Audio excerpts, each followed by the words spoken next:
ভারতে হিন্দুত্ববাদের প্রচার আর মোদি ম্যাজিকে ধস। 10 বছর পর লোকসভায় একক সংখ্যাগরিষ্ঠতা হারালো বিজেপি। বিরোধী দল হিসেবে শক্তিশালী অবস্থানে কংগ্রেস। দেশের ইতিহাসে সর্বোচ্চ প্রায় 8 লাখ কোটি টাকার বাজেট ঘোষণা কাল। মূল্যস্ফীতির লাগাম টানায় বড় চ্যালেঞ্জ, করমুক্ত আয়সীমা আরও বাড়ানোর দাবি উদ্যোক্তাদের। যদি গ্যাস কম থাকে লাইনে তাহলে এরা ছাড়লে আর কি বেশি অতিরিক্ত গ্যাস টানে এই মেশিনটায়। অবৈধ পাম্প বসিয়ে বাড়ানো হচ্ছে গ্যাসের চাপ। অন্য সব লাইনে হাহাকার। রাজধানীর কামরাঙ্গীরচরে হোটেল কারখানায় দিনের পর দিন চলছে অনিয়ম, অজানা কারণে অন্ধ তিতাস।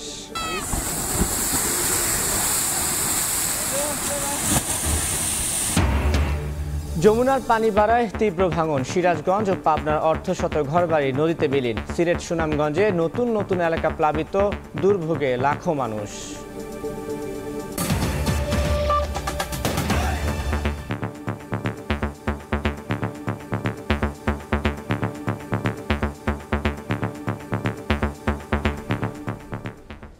ভোরের সময় সঙ্গে আছি আমি তানভীর হাসান। ভারতে হিন্দুত্ববাদের প্রচার আর মোদি ম্যাজিকে ধস নেমেছে। 10 বছর পর লোকসভায় একক সংখ্যাগরিষ্ঠতা হারালো বিজেপি। দলটি এককভাবে পেয়ে 242 আর এনডিএ জোট পেয়েছে 295 আসন। নিজের দল একক সংখ্যাগরিষ্ঠতা না পেলেও টানা তৃতীয়বার ক্ষমতায় বসছেন নরেন্দ্র মোদি। জাতির উদ্দেশ্যে ভাষণে তিনি বিজেপির উপর আস্থা রাখায় জনগণকে ধন্যবাদ জানান। তবে এবারে নির্বাচনে মোদির নৈতিক পরাজয় হয়েছে বলে দাবি করেছেন কংগ্রেস নেতা রাহুল গান্ধী। এদিকে পশ্চিমবঙ্গে একক সংখ্যাগরিষ্ঠতা অর্জন করেছে মমতা বন্দ্যোপাধ্যায়ের তৃণমূল কংগ্রেস। টানা তৃতীয়বারের মতো সরকার গঠনের পথে ভারতীয় জনতা পার্টি। চলছে জয়ের উল্লাস। তবে প্রত্যাশিত ফল না আসায় রয়েছে কিছুটা আক্ষেপও। এর মধ্যেই দিল্লিতে বিজেপি কার্যালয়ে সমর্থকদের উদ্দেশ্যে ভাষণ দেন নরেন্দ্র মোদী। এনডিএ জোটের জয়ের দাবি করে বলেন, টানা তৃতীয়বারের মতো সরকার গঠন করে ভারতে নতুন ইতিহাস গড়তে যাচ্ছে বিজেপি। आपका ये प्यार, इस आशीर्वाद के लिए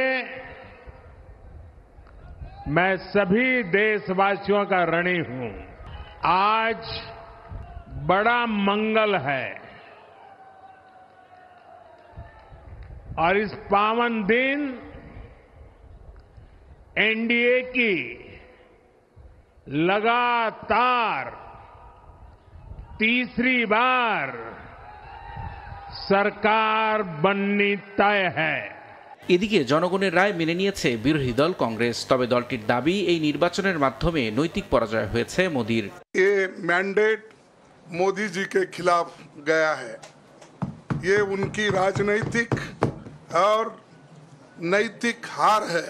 ये चुनाव हम बीजेपी, हिंदुस्तान के इंस्टीट्यूशंस, सीबीआई, ईडी, इन सब के खिलाफ हम लड़े थे, क्योंकि इन सब संस्थाओं को, इन सब इंस्टीट्यूशंस को नरेंद्र मोदी जी ने कैप्चर करा, धमकाया, डराया। এবারের নির্বাচনে পশ্চিমবঙ্গের ভূমিধস জয় পেয়েছে মমতার তৃণমূল। গত নির্বাচনে রাজ্যটিতে 18টি আসনে জয় পেলেও এবার মমতার দলের কাছে পাত্তায় পায়নি গেরুয়া শিবির। আরও একবার মমতার হাতেই থাকছে পশ্চিমবঙ্গের নিয়ন্ত্রণ। কলকাতায় নিজ বাসভবনের সংবাদ সম্মেলনের শুরুতেই মোদির কঠোর সমালোচনা করেন তিনি। এ সময় বিজেপির বিরুদ্ধে বিভিন্ন আসনে ফলাফল আটকে রাখার অভিযোগ করেন মমতা। বিজেপি অবজারভার জেতা সিটগুলোতেও সার্টিফিকেট দিচ্ছেন না। मैं जरूर कहेंगे ये जय, ये विक्ट्री इंडिया का है, ये विक्ट्री हमारा देश का है। নির্বাচনে গণমাধ্যমের ভূমিকা ও বুথ ফেরত জরিপ নিয়েও সমালোচনা করেন পশ্চিমবঙ্গের মুখ্যমন্ত্রী। বলেন, বিরোধীদের মনোবল ভাঙতেই বিজেপির দফতর থেকে তৈরি করা রিপোর্ট প্রকাশ করা হয়েছে। আপনাদের ফালতু সার্ভে দেখে, বিজেপি তৈরি করে দেওয়া সার্ভে দেখে, আপনাদের ফেক সার্ভে দেখে। রবিউল ইসলাম আওলাদ, সময় সংবাদ। এদিকে বুথ ফেরত জরিপকে বৃদ্ধাঙ্গুলি দেখিয়ে চমক দেখিয়েছে রাহুল গান্ধীর কংগ্রেস। 10 বছর পর প্রায় 100 আসনে জয় তুলে নিয়েছে তার দল।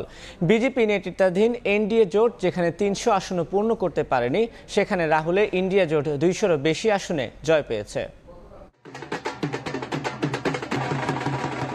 একক সংখ্যাগরিষ্ঠতা না পেলেও ফের দিল্লির মসনদে বসছে বিজেপি নেতৃত্বাধীন জাতীয় গণতান্ত্রিক জোট এনডিএ।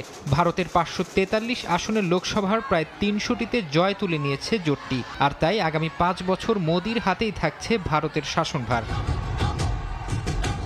এবারের লোকসভা নির্বাচনে 400 আসনের জয়ের যে স্বপ্ন দেখেছিলেন ভারতের প্রধানমন্ত্রী নরেন্দ্র মোদী, তা থেকে অনেকটা দূরেই রয়ে গেল তার দল। কংগ্রেসের নেতৃত্বাধীন ইন্ডিয়া জোটের বিস্ময়কর ফলাফলে ভূমিধস বিজয়ের স্বপ্ন পূরণ হলো না মোদীর। যদিও নিজের আসন বারাণসীতে বিশাল জয় পেয়েছেন ভারতের প্রধানমন্ত্রী। নিজের নিকটতম প্রতিদ্বন্দ্বী কংগ্রেসের অজয় রায়ের চেয়ে 1.5 লাখের বেশি ভোট পেয়েছেন তিনি। কিন্তু 2019 সালের লোকসভা নির্বাচনে মোদী জিতেছিলেন 6.5 লাখের বেশি ভোটের ব্যবধানে। প্রত্যাশিত জয় পেয়েছেন মোদী সরকারের second in command Amit Shah. গুজরাটের গান্ধীনগর আসন থেকে বিপুল ভোটের ব্যবধানে জয়ী হয়েছেন তিনি। কংগ্রেস প্রার্থী সোনাল প্যাটেলের চেয়ে প্রায় 7.5 লাখ বেশি ভোট পেয়েছেন অমিত শাহ।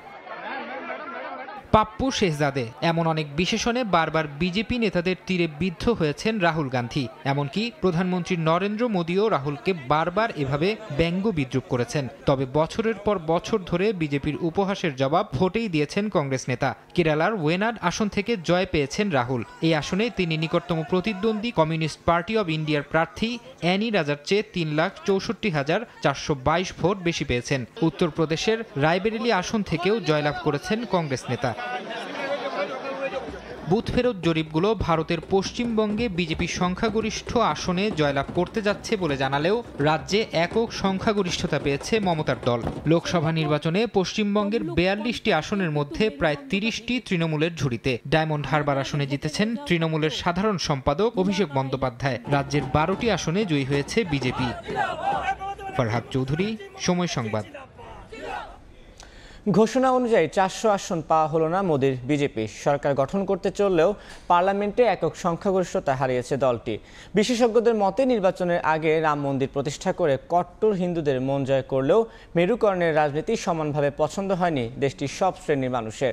বাধা হয়ে দাঁড়িয়েছে অগ্নিবীর প্রকল্প ও কৃষক আন্দোলনের রেশ। এই অবস্থায় জোট সরকারের দিকে ঝুঁকতে হচ্ছে নরেন্দ্র মোদীকে। 2019 সালে বিজেপি এককভাবে 303টি আসন পেলেও এবছর তা নেমে এসেছে 242টিতে। কথায় বলে যত গর্জে তত বর্ষে না। বিজেপির বেলায়ও যেন খেটে গেল সেই প্রবাদ বাক্য, আব কি বার 400 পার। লোকসভা নির্বাচন সামনে রেখে এই স্লোগানই বেছে নিয়েছিল টানা 2 মেয়াদে ক্ষমতায় থাকা নরেন্দ্র মোদী। 543 আসনের মধ্যে সরকার গঠনে 272 আসন যথেষ্ট হলেও এই স্লোগানের মাধ্যমে ভোটে 400 আসন টার্গেট করেছিল তার দল। আত্মবিশ্বাস বাড়াচ্ছিল 7 দফা নির্বাচনের মাস চারেক আগে রাম মন্দির উদ্বোধনের মতো মাস্টার স্ট্রোকও। কিন্তু মঙ্গলবার সকালে ভোট গণনা শুরু হওয়ার পর থেকেই পাল্টে যেতে থাকে সব সমীকরণ।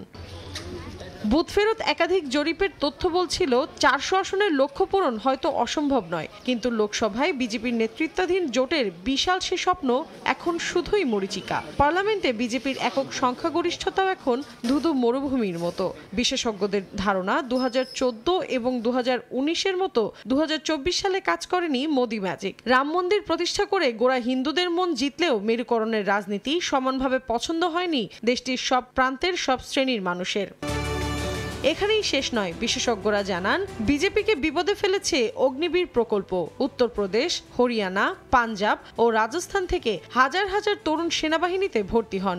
অগ্নিবীর প্রকল্পে সেনাবাহিনীতে স্থায়ী চাকরির ব্যবস্থা তুলে দিয়ে ব্যবস্থা করা হয় চুক্তিভিত্তিক 4 বছরের চাকরির। মেয়াদ শেষে জওয়ানরা কিছু টাকা পেয়ে হবেন বেকার। চুক্তিভিত্তিক চাকরিতে থাকাকালে প্রাণ হারিয়ে ক্ষতিপূরণ পেলেও পাবেন না শহীদের মর্যাদা। এখানেই ট্রাম্প কার্ড খেলেছে ইন্ডিয়া জোট। সরকার গড়ার পর তুলে দেয়া হবে এই প্রথা।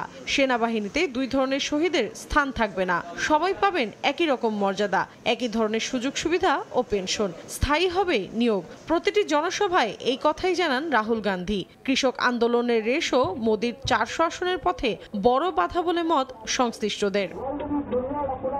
চলতি বছর 6 মার্চ ভারতের প্রথম পানির নিচে মেট্রো উদ্বোধন করেন নরেন্দ্র মোদী। এসপ্ল্যানেড হাওড়া মেট্রো রুটের উদ্বোধনী অনুষ্ঠানে উপস্থিত ছিলেন অসংখ্য মানুষ। প্রায় 5,000 কোটি রুপি খরচ করে তৈরি করা হয় ভারতের সবচেয়ে গভীরতম মেট্রো স্টেশনটি। এত কিছু করেও পশ্চিমবঙ্গে ভাগ্যের উন্নতি ঘটাতে পারেনি বিজেপি। আগের চেয়ে আরও 7টি আসন বেশি পেয়ে 42টির মধ্যে 29 আসন নিয়ে রাজ্যে একক সংখ্যাগরিষ্ঠতা অর্জন করেছে তৃণমূল, যেখানে 6টি আসন কমে এবার 18 থেকে বিজেপির আসন সংখ্যা নেমে এসেছে 12-তে। হিন্দুত্ববাদের প্রচার ও নাগরিকত্ব ইস্যু উল্টে তৃণমূলের পক্ষে গেছে বলে মনে করেন সংশ্লিষ্টরা। এ পরিস্থিতিতে বিজেপিকে গঠন করতে হবে জোট সরকার। জোটের ছোট ছোট দলগুলোর ওপর নির্ভরশীলতাও বাড়বে বিজেপির। এসব দল এখন আরো বেশি দর কষাকষির সুযোগ পাবে বিজেপির সঙ্গে। অন্যদিকে বিরোধী দলগুলোর আসন বেশি হওয়ায় পার্লামেন্টে এখনকার তুলনায় অনেক বেশি বিরোধের মুখেও পড়তে হবে বিজেপিকে। মৌসুমী সাথী, সময় সংবাদ। দেশে ষষ্ঠ উপজেলা পরিষদ নির্বাচনের শেষ দফার ভোট গ্রহণ আজ। এ দফায় দেশের 60টি উপজেলায় ভোট গ্রহণ হবে। এর মধ্যে 2টিতে ইভিএম ও বাকিগুলোতে ভোট গ্রহণ হবে ব্যালট পেপারে। সকাল 8টা থেকে ভোট গ্রহণ শুরু হয়ে চলবে বিকেল 4টা পর্যন্ত। এর আগে কেন্দ্রে কেন্দ্রে পৌঁছে দেওয়া হয় নির্বাচনী সরঞ্জাম। যে কোনো মূল্যে নির্বাচন সুষ্ঠু করার কথা জানিয়েছে আইন শৃঙ্খলা বাহিনী। কেন্দ্রের পাশাপাশি নিরাপত্তা বলয়ে থাকবে নির্বাচনী এলাকা। মোতায়েন থাকবে 175 প্লাটুন বিজিবি। এর আগে প্রথম ধাপের ভোট গ্রহণ হয় গত 6 মে। 29 মে অনুষ্ঠিত হয় তৃতীয় দফায় ভোট গ্রহণ।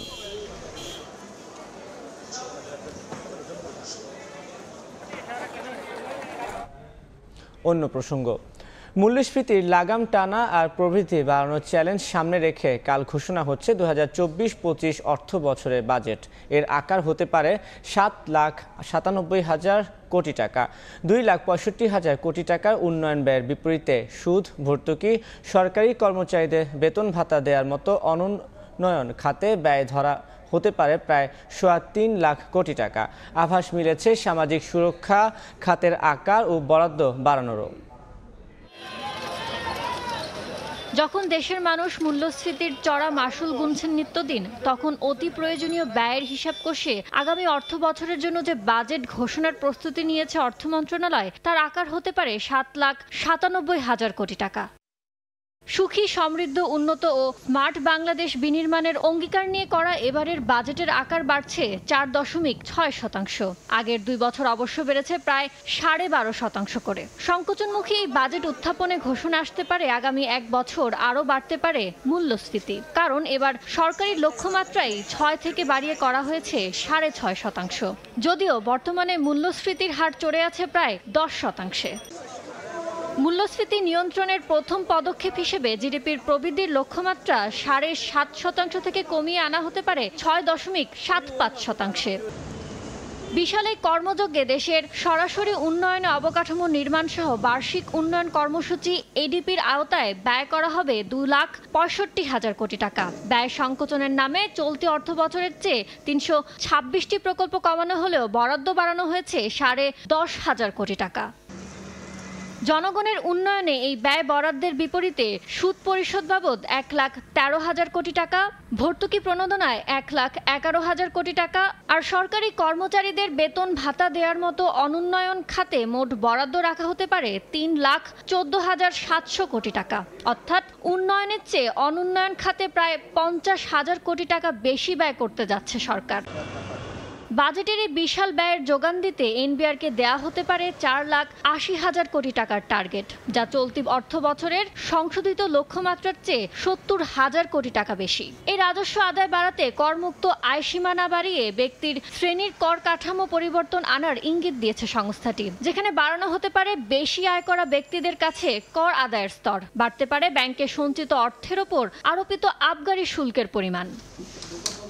ধনী গরিবের আয় বৈষম্যে নিয়ন্ত্রণহীন বাজার ব্যবস্থায় যেন ভেসে না যায় নিম্ন আয়ের মানুষ, সেজন্য সামাজিক সুরক্ষা খাতের সুবিধাভোগীর সংখ্যা 5 লাখ বাড়ানোর সঙ্গে সঙ্গে মা ও শিশু সহায়তা ভাতা 200 টাকা, 80 বছরের বেশি বয়স্ক নাগরিকের ভাতা 300 টাকা বাড়ানোর প্রস্তাব আসতে পারে 2024-25 অর্থ বছরের উত্থাপিত বাজেটে। ইয়ানুর শিফাত, সময় সংবাদ, ঢাকা। জাতীয় রাজস্ব বোর্ড এনবিআরের উচ্চভিলাষী রাজস্ব আদায়ের লক্ষ্যমাত্রা অর্জনে কর হার বাড়ালে ক্ষতিগ্রস্ত হওয়ার আশঙ্কায় ছোট উদ্যোক্তারা। খাত সংশ্লিষ্টরা বলছেন, ডলারের মূল্যবৃদ্ধির জেরে মানুষের প্রকৃত আয় কমে গেলেও বাড়ানো হচ্ছে না করমুক্ত আয়সীমা। এখন সময় এসেছে এই দিকে নজর দেওয়ার।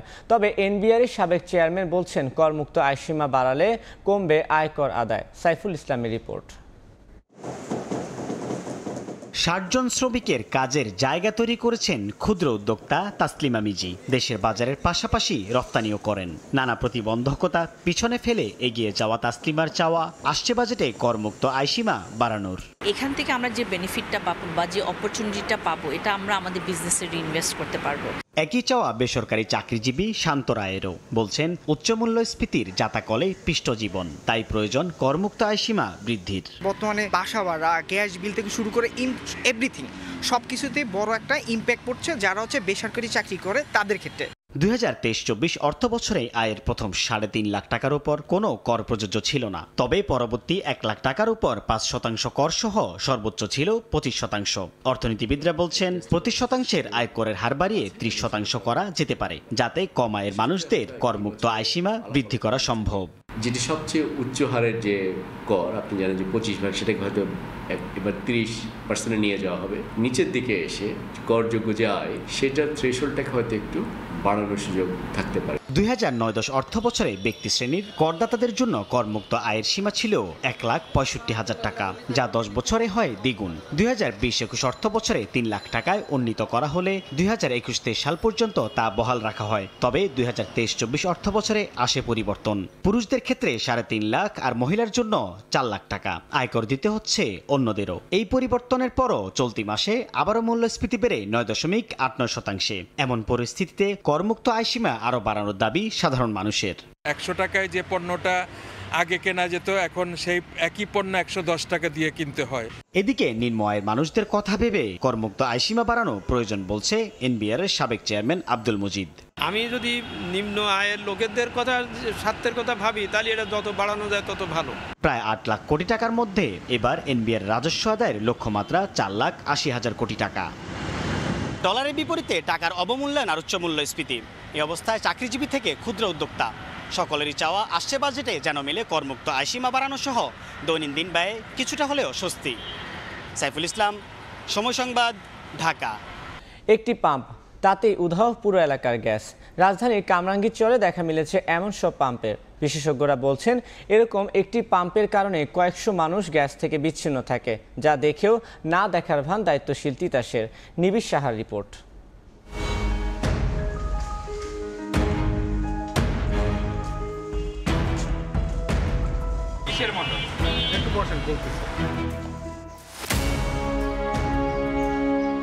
রাজধানীর কামরাঙ্গীরচরের বিসমিল্লাহ হোটেল, যেখানে নিচতলায় খাওয়া দাওয়ার, ওপরতলায় চলে রান্না বান্নার কাজ। ভর দুপুর বেলায় যখন পুরো এলাকায় গ্যাসের আঁচ নিভু নিভু, সেখানে দেদারসে চলছে রান্নার কাজ। গ্যাসের চাপ দেখেও বোঝার উপায় নেই পুরো এলাকায় গ্যাসের জন্য হাহাকার।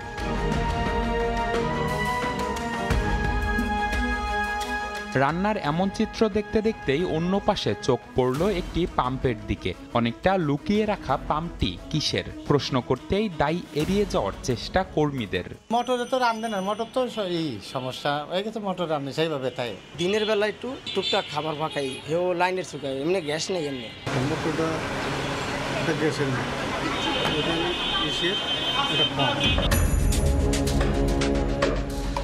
তার কথাই স্পষ্ট হলো পাম্পটির কাজ কি।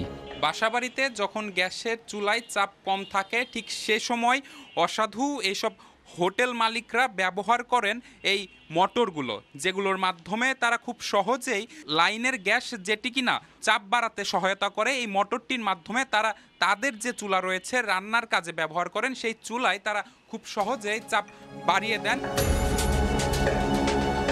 কামরাঙ্গীরচরে এমন দৃশ্যের দেখা মেলে অহরহ। হোটেল তো বটেই, এমন অবৈধ পাম্পের দেখা মিলল সেখানকার ডলার কারখানাগুলোতেও। যদি গ্যাস কম থাকে লাইনে তাহলে এরা ছাড়লে আর কি বেশি। সংশ্লিষ্টদের হাত করে অসাধু ব্যবসায়ীরা এসব মোটর বসিয়েছেন বলে অভিযোগ স্থানীয়দের, যার কারণে দিনের বেশিরভাগ সময় গ্যাসের চুলা বন্ধ তাদের। এদিকে তো ডলার কারখানা বেশি, ডলার কারখানা মানে অতিরিক্ত গ্যাস টানে এই মেশিনটায়। ওটা তো যায় প্রেসারে, তখন ও যদি টাইনা নিয়ে পড়ে তা আমরা পাবো। এখন আমরা গ্যাসের সমস্যা ভুগতেছি অনেকদিন যাব। বিশেষজ্ঞরা বলছেন অবৈধ একটি পাম্পের কারণে ক্ষতিগ্রস্ত হন বহু গ্রাহক, সঙ্গে যে কোনো সময় ঘটতে পারে বড়সড় দুর্ঘটনা। কিছু লোক হয়তো বেনিফিটেড হইতেছে, কিন্তু এর কারণে অনেক লোক কিন্তু বঞ্চিত হইতেছে। Depending on the pressure, size of the pipeline, হয়তো 100 বারই বেনিফিটেড হইতেছে, হয়তো 300 বারই গ্যাস পাচ্ছে না। পাইপলাইনে অনেক লিকেজ আছে। তবে দায়িত্বশীল প্রতিষ্ঠান তিতাসের সঙ্গে যোগাযোগ করলেও এ বিষয়ে কোনো মন্তব্য করতে রাজি হয়নি কেউ। নিবিড় সাহা, সময় সংবাদ, ঢাকা। আটকে পড়া বাংলাদেশি কর্মীদের প্রবেশের সময়সীমা বাড়াবে না মালয়েশিয়া। প্রবাসী কল্যাণ প্রতিমন্ত্রী বলেছেন 31 মের মধ্যে যেতে পারেননি প্রায় 17,000 কর্মী। তবে রিক্রুটিং এজেন্সি মালিকদের সংগঠন বাইরার দাবি এই সংখ্যা 5 থেকে 6,000-এর বেশি না। ভুক্তভোগীরা 5 থেকে 7 লাখ টাকা দেওয়ার কথা বললেও 2 লাখের বেশি নেওয়া হয়নি বলে দাবি বাইরার। তবে টাকা ফেরত দেওয়া হবে জানান সংগঠনটির নেতারা। সরকার নির্ধারিত খরচের 5 থেকে 7 গুণ টাকা রিক্রুটিং এজেন্সিকে দিয়ে এবং ভিসা পেয়েও বিমান টিকিটের সংকট দেখিয়ে মালয়েশিয়ায় যেতে না পারায় ভুক্তভোগী কর্মীদের অভিযোগগুলো কান্না হয়ে ঝরছে এখন। বিভিন্ন এজেন্সির প্রতারণার পাশাপাশি সংশ্লিষ্ট মন্ত্রণালয়ের তদারকির অভাবেই মালয়েশিয়া সরকারের ঘোষণা মতো গত 31 মের মধ্যে দেশটিতে না যেতে পারা অসংখ্য কর্মীর মালয়েশিয়া যাওয়ার স্বপ্ন ভেঙে চুরমার হয়ে যায়। সেই এজেন্সি মালিকরাই মঙ্গলবার সংবাদ সম্মেলন ডেকে যেন বৃদ্ধাঙ্গুলি দেখালেন সরকারি ভাষ্যকে। প্রায় 17,000 কর্মী নিশ্চিত মালয়েশিয়া যাওয়া থেকে বঞ্চিত হয়েছে বলে রোববার এক ব্রিফিংয়ে জানিয়েছেন প্রবাসী কল্যাণ ও বৈদেশিক কর্মসংস্থান প্রতিমন্ত্রী। তবে সরকারের বক্তব্যের উল্টো সুর রিক্রুটিং এজেন্সি মালিকদের সংগঠন বাইরা নেতাদের। তাদের দাবি মালয়েশিয়ায় কর্মী পাঠাতে জনপ্রতি 5 থেকে 7 লাখ টাকা নয় 2 লাখের বেশি নেয়নি কোনো এজেন্সি। হাজার কর্মীর কান্না ভেজা চোখ, সরকারের তথ্য সব অস্বীকার করে বাইরা নেতাদের চ্যালেঞ্জ 2 লাখের বেশি টাকা নেয়ার প্রমাণ দেখানোর। সরকার যেখানে বলছে যেতে পারেননি 17,000 কর্মী, সেখানে বাইরা নেতারা বড় গলায় বলছেন মালয়েশিয়ায় যাওয়া থেকে বঞ্চিত কর্মী সংখ্যা 5 থেকে 6,000-এর বেশি না। জেনুইন কর্মী যেতে পারেনি তার সংখ্যাটি 5 থেকে 6,000-এর ভিতরে। তাদেরকে পাঠিয়ে দেওয়ার জন্য প্রবাসী কল্যাণ মন্ত্রণালয় থেকে অনুরোধ জানানো হবে। যদি সকল প্রচেষ্টা ব্যর্থ হয় অভিবাসন খরচটি করেছে সমুদয় টাকা ফেরত দেওয়া হবে। যে পরিমাণ কথা বলছে সেই পরিমাণ টাকা রিক্রুটিং এজেন্সিরা নিয়ে নেই, হয়তো 1.5 লক্ষ 2 লক্ষ টাকা নিতে পারে। কিন্তু 5 থেকে 7 গুণ বেশি টাকা দিয়ে ভিসা পাওয়ার পর শুধু বিমান টিকিট জটিলতায় কেন যেতে পারলেন না কর্মীরা, নেই কোনো সন্তোষজনক ব্যাখ্যা। 47টি কোম্পানি মালয়েশিয়ার হিউম্যান রিসোর্স মিনিস্ট্রি থেকে ব্ল্যাকলিস্ট করা হয়েছিল। তাদের একটি বড় অংশ মালয়েশিয়াতে যেতে পারেনি। মের 31 তারিখে ডেট শেষ, জুনের 2 তারিখে ভিসা ইস্যু করে। এটা একটা ফানি একটা জিনিস। এদিকে সংসদ সদস্যদের হেয় প্রতিপন্ন করার জন্যই একটি চক্র তাদের বিরুদ্ধে অর্থ আত্মসাতের অভিযোগ করছে বলে দাবি করেন সংসদ সদস্য বাইরা নেতারা। মধ্যভোগী কেউ না কেউ এই টাকাটা নিয়েছে। এই যে 24,000 কোটি টাকা এমপি সাহেবদের নেতৃত্বে লুপাট হয়ে গেছে, কোনোভাবেই আপনারা এটা প্রমাণ করতে পারবেন না। সংকট সমাধানে বুধবার মালয়েশিয়া কর্তৃপক্ষের সঙ্গে বাইরা ও প্রবাসী কল্যাণ মন্ত্রণালয়ে আলোচনায় বসবে বলেও জানান তারা। প্রসূন আশিস, সময় সংবাদ, ঢাকা। সিন্ডিকেটকে বাঁচাতে বাইরার সভাপতি এবং মহাসচিব ক্ষতিগ্রস্তদের টাকা ফেরত দেওয়ার কথা বলছেন, এমন অভিযোগ করেছেন বাইরার যুগ্ম মহাসচিব মোহাম্মদ ফখরুল ইসলাম। মঙ্গলবার রাতে রাজধানীর অফিসার্স ক্লাবে বাইরার সম্মিলিত সমন্বয় পরিষদের আলোচনা সভায় তিনি বলেন, এর দায় পুরো বাইরা নেবে না। আজকে আমরা দেখেছি অত্যন্ত দুঃখের বিষয়, আমাদের সম্মানিত সভাপতি, সম্মানিত মহাসচিব তারা আজকে সিন্ডিকেটকে সেভ করার জন্য তারা সংবাদ সম্মেলনে গিয়েছে। তিনি বলেছেন যারা কর্মী যেতে পারে নাই তাদের টাকা না দিতে বাইরা ফেরত দিবে। কোথায় থেকে বাইরা ফেরত দিবে? এই টাকা কে ফেরত দিবে বলে? সিন্ডিকেটের 100 সদস্য এটাকে ফেরত দিতে হবে। এর দায় কি 2200 সদস্যকে এ দায় নিবে? কোনোভাবেই নিবে না। বরং তাদের আমরা বারবার এই সিন্ডিকেটের বিরুদ্ধে আমরা কথা বলেছিলাম। মালয়েশিয়ায় কর্মী পাঠাতে না পারার ঘটনায় তদন্ত করে দায়ীদের বিরুদ্ধে কঠোর ব্যবস্থা নেওয়া হবে বলে জানিয়েছেন প্রবাসী কল্যাণ ও বৈদেশিক কর্মসংস্থান প্রতিমন্ত্রী।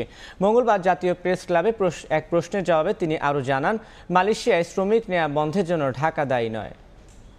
দিয়েছে মালয়েশিয়ান গভর্নমেন্ট, সেটার জন্য আমরা দায়ী নয়। যেটা হয়েছে এটার ব্যাপারে কাউকে দোষারোপ করে লাভ নেই। এটা তদন্তের মাধ্যমে যা বাইরে আসবে তাই হবে এবং তার বিরুদ্ধে আইনানুগ ব্যবস্থা নেওয়া হবে, কাউকে ছাড় দেওয়া হবে না। অনিয়ম অব্যবস্থাপনা নিয়ে মন্ত্রী রোশনালের ডাক বিভাগ। 69 কোটি টাকার শতাধিক গাড়ি পড়ে আছে কেন? এই প্রশ্নের উত্তর দিতে না পারায় মহাপরিচালক সহ 2 কর্মকর্তাকে মিটিং থেকে বের করে দেন ডাক, টেলিযোগাযোগ ও তথ্য প্রযুক্তি প্রতিমন্ত্রী জুনায়েদ আহমেদ পলক। এই সময় কর্মকর্তাদের অনিয়মে সাধারণ মানুষ প্রতারিত হচ্ছে বলেও মন্তব্য করেন তিনি। আবার কম বেশি মানে আজকে এই মুহূর্তে কয়জন আছে ড্রাইভার? এটা স্যার আমাদের কোনো সফটওয়্যার নেই পরিষেবাটা না, তো সফটওয়্যার না থাকলে হার্ডওয়্যার থেকে বের করে দেন। ডাক বিভাগের 462টি গাড়ির মধ্যে অচল 135টি। প্রায় 69 কোটি টাকা দামের এসব গাড়ি পড়ে আছে কেন, এর কারণ জানতে চান পরিচালক আবু তালেবের কাছে। কিন্তু ওই কর্মকর্তা সদুত্তর দিতে না পারায় মিটিং থেকে বের হয়ে যেতে বলেন প্রতিমন্ত্রী জুনায়েদ আহমেদ পলক। আপনি সারা বাংলাদেশ এখন আপনি হাইটে যাবেন, নাকি ফোন করবেন, নাকি ভিডিও কনফারেন্স করবেন? ডিজির কাছ থেকে আমি 1 ঘন্টার মধ্যে সকল ড্রাইভার, হেল্পার, তার বেতন ভাতা, আমি পুরো স্টেটমেন্টটা এখন নিয়ে এখান থেকে যাব। আপনি যান, মিটিংয়ে বসে না থেকে ওনাকে নিজে কাজ করেন।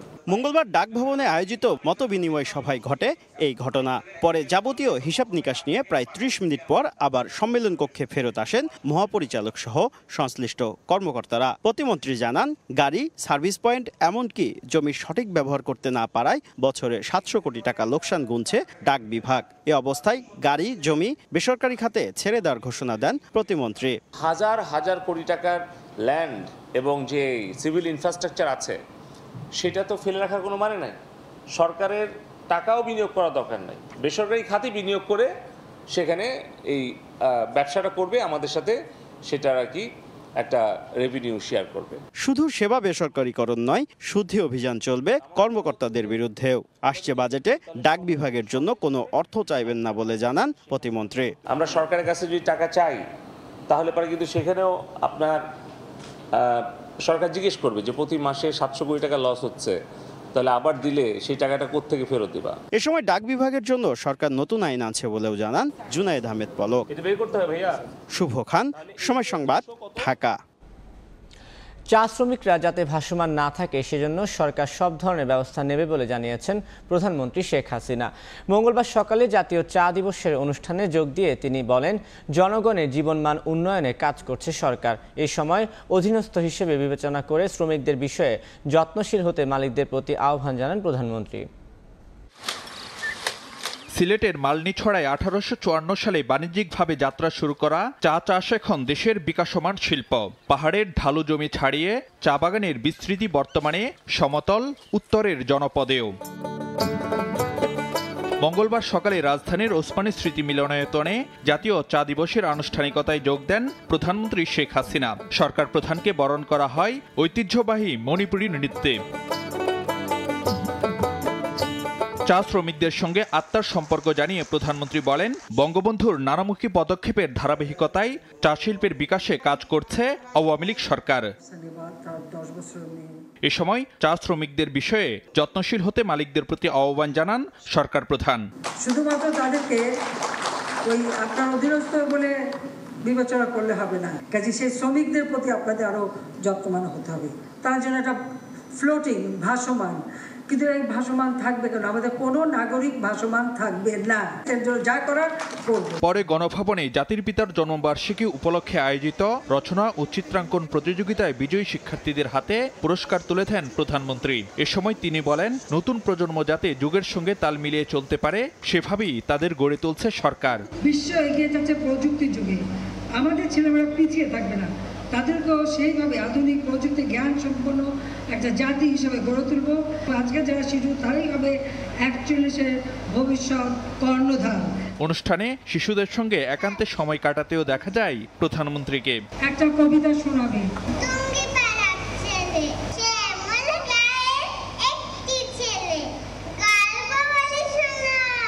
সরকার প্রধানকে কাছে পেয়ে আবেগ আপ্লুত হয়ে পড়ে গণভবনে আগত বিজয়ী শিক্ষার্থীদের কেউ কেউ। ফারুক ভিয়া, রবিন, সময় সংবাদ, ঢাকা। সাবেক সেনাপ্রধান আজিজ আহমেদ এবং সাবেক আইজিপি বেনজির আহমেদ আওয়ামী লীগের লোক নয় বলে দাবি করে দলটির সাধারণ সম্পাদক ওবায়দুল কাদের বলেছেন, দুর্নীতিবাদদের বিচার করার সৎসাহস শেখ হাসিনা সরকারের আছে। গতকাল মঙ্গলবার রাজধানীর তেজগাঁওয়ে দলীয় সভায় তিনি একথা বলেন। বেনজির আমাদের দলের লোক নয়, আজিজও আমাদের দলের লোক নয়, আমরা তাদের বানাইনি। এখন ভেতরে তারা যদি কোনো অপকর্ম করে, এইটা যখন সরকারের কাছে বিষয়টি আসে, তখন এদের বিচার করার সৎসাহস শেখ হাসিনা সরকারের। বেনজিরকে দুর্নীতি থেকে বাঁচাতে সরকার গোপনে বিদেশ পাঠিয়েছে বলে মন্তব্য করেছেন বিএনপির মহাসচিব মির্জা ফখরুল ইসলাম আলমগীর। গতকাল বিকেলে দলের প্রতিষ্ঠাতা জিয়াউর রহমানের ৪৩তম মৃত্যুবার্ষিকী উপলক্ষে চট্টগ্রামে এক অনুষ্ঠানে তিনি একথা বলেন। পুলিশ বাহিনীর সাবেক প্রধান, সাবেক প্রধান, তার বিরুদ্ধে প্রতিদিন পাতায় পাতায় হাজার হাজার দুর্নীতির খবর বেরোচ্ছে। এই সরকার ওই চোরকে বাঁচাবার জন্য গোপনে তাকে পাচার করে দিয়েছে। সাবেক সেনাপ্রধানের উপরে মার্কিন স্যাংশন আসে। একটা বেনজির নয়, একটা আজিজ নয়, এরকম অসংখ্য বেনজির আজিজ তারা তৈরি করেছে বলে মাফিয়া চক্র তৈরি করেছে এবং গোটা দেশটাকে তারা গিলে খাচ্ছে বলে। যমুনা নদীতে পানি বাড়ার সঙ্গে সঙ্গে দেখা দিয়েছে তীব্র ভাঙন। এরই মধ্যে নদী গর্ভে বিলীন হয়েছে সিরাজগঞ্জ ও পাবনার অর্ধশত বাড়িঘর। ভাঙন আতঙ্কে অনেকেই তাদের বসতবাড়ি অন্যত্র সরিয়ে নিচ্ছেন। তবে দুর্গত এলাকায় এখনও জরুরি ভিত্তিতে কাজ শুরু করেনি পানি উন্নয়ন বোর্ড।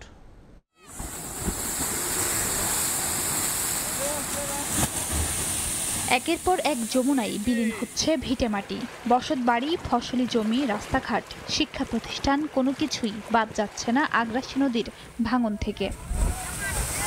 সিরাজগঞ্জের শাহজাদপুর উপজেলার জালালপুর এলাকা জুড়ে দেখা দিয়েছে যমুনার ভাঙন।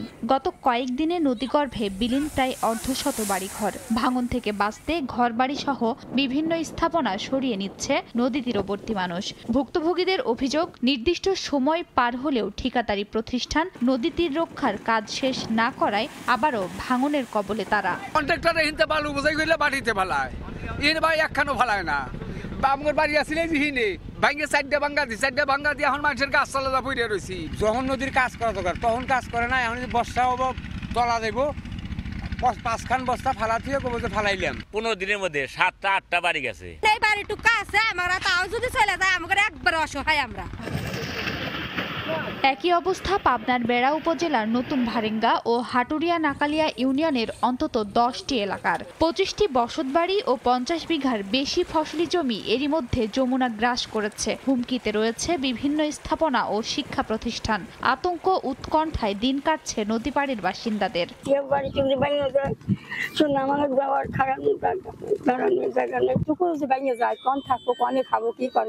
সরকারের যে সকল প্রতিষ্ঠান আছেন সবকিছু কিন্তু ঝুঁকিপূর্ণ, অতি দ্রুত কাজ না করলে কিন্তু এইগুলো কিন্তু রক্ষা পাবে না। এলাকাবাসীর অভিযোগ, দুর্গত বেশিরভাগ এলাকায় এখনো কাজ শুরু করেনি পানি উন্নয়ন বোর্ড। তবে সংশ্লিষ্ট বিভাগের দাবি, ভাঙন রোধে ফেলা হচ্ছে জিও ব্যাগ। ঊর্ধ্বতন কর্তৃপক্ষ ভিজিট করেছে, বরাদ্দ চাওয়া হয়েছে, বরাদ্দ প্রাপ্তি সাপেক্ষে ব্যবস্থা নেওয়া হবে। সিসি ব্লক ম্যানুফ্যাকচারিং প্রক্রিয়াধীন রয়েছে। ম্যানুফ্যাকচারিং শেষ হলে আমাদের কিন্তু স্থায়ী যে তীর রক্ষা বাঁধ সেটি নির্মাণ শুরু হবে। সিরাজগঞ্জের এনায়েতপুর থেকে হাটপাঁচিল পর্যন্ত 6.5 কিলোমিটার এলাকায় যমুনার ডান তীর রক্ষা প্রকল্পের কাজ চলমান রয়েছে। আর পাবনায় অরক্ষিত নদী তীরে ভাঙনের মুখে আছে অন্তত 1200 বাড়িঘর। খাদিজা স্বপ্না, সময় সংবাদ। কয়েকদিনের পাহাড়ি ঢল ও ভারী বৃষ্টিপাতে তলিয়ে গেছে সিলেটের রাস্তাঘাট। ঈদুল আজহার আগে এই অঞ্চলের প্রধান পশুর হাট পানিতে তলিয়ে থাকায় চিন্তিত ব্যবসায়ীরা। ভারী বৃষ্টি পিছু ছাড়ছে না সিলেটের। এই ভালো এই বৃষ্টি, সাথে ভারত থেকে নেমে আসা পাহাড়ি ঢল, সব মিলিয়ে বিপর্যস্ত সিলেট। পথঘাট, বাড়িঘর পানিতে ডুবে আছে। কিছুদিন পরই ঈদুল আজহা। এমন পরিস্থিতিতে কাজের বাজার হাটে পশু তোলা নিয়ে শঙ্কিত ব্যবসায়ীরা। ক্রেতা বিক্রেতা না থাকায় প্রতিদিন হাটের লোকজনের ক্ষতি গুনতে হচ্ছে। আমাদের ব্যবসায়ীদের অবস্থা খুব খারাপ। 3-4 লক্ষ টাকা লস হয়ে আসছে। পানি খাদ্য লাগে, আয় না মানুষ, কাস্টমার আয় না বাজারে। ফাইন নিয়ে একবারে শেষ, চতুর্দিকে পানি। মানুষ যে ওয়াইয়া যেন খাওয়াইয়া যেন ব্যস্ত আও এসার মতন নাই। বুধবার রাত থেকে ভারী বর্ষণের সঙ্গে উজান থেকে নেমে আসা পাহাড়ি ঢলে সিলেটের 7 উপজেলা ও নগরীর শতাধিক জায়গার 3 লক্ষাধিক মানুষ পানিবন্দী হয়ে পড়েছেন। সারা বছর ভালো ব্যবসার আশায় এই সময়টিতে খামারি এবং হাটের ইজারাদার অপেক্ষায় থাকেন, অথচ এই সময় হাটের চারিদিকে পানিতে ডুবে আছে। সিলেটের কাজীর বাজার পশুর হাট থেকে ইকরামুল কবির, সময় সংবাদ। সুনামগঞ্জে পাহাড়ি ঢল ও বৃষ্টিতে বাড়ছে হাওর ও নদীর পানি। বন্যা আতঙ্কে সীমান্তবর্তী 5 উপজেলার মানুষ। পানি বৃদ্ধির সবশেষ খবর জানাতে সাহেববাড়ি ঘাট এলাকায় আছেন রিপোর্টার হিমাদ্রি শেখর ভদ্র। সরাসরি যাচ্ছি তার কাছে।